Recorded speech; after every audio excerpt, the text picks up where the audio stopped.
Hey, welcome back to Story Time. Today we are in Chapter 2 of Tale of Two Thieves, Death in a Lonely Field. Criminals don't call 911. They simply grab a gun and they bury the uninvited guest in a place where no one will find him. Chapter 2, Welcome to the Neighborhood. It was 1 o'clock in the morning when I finally reached the city. Things were relatively quiet, even though I was in a city of nearly 1 million people. Following my associate's instructions, I entered a residential neighborhood in a middle-class area of town, not a place where you'd expect a drug house to be, I thought to myself.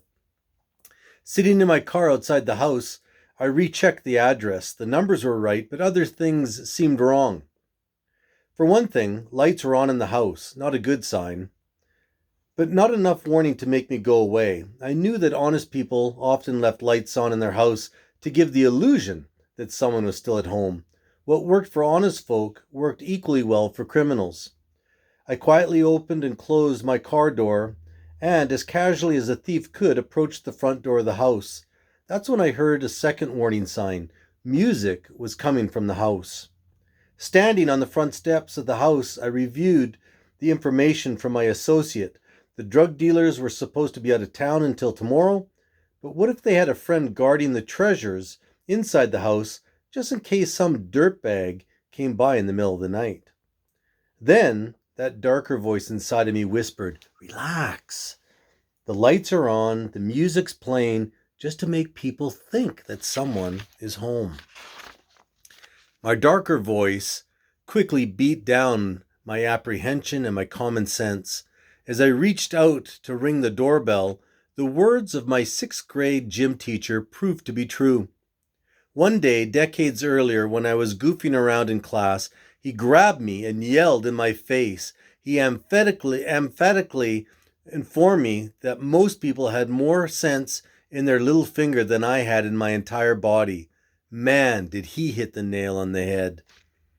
I rang the doorbell, then quickly walked away from the house, heart pounding like a jackhammer. I headed back toward the street. If someone was home, I would keep walking and get my car later. When I reached the main sidewalk, I geared down to a slow walk, watching the house for signs of life, movement, lights on, someone packing a sawed-off shotgun. Nothing. No one answered the door.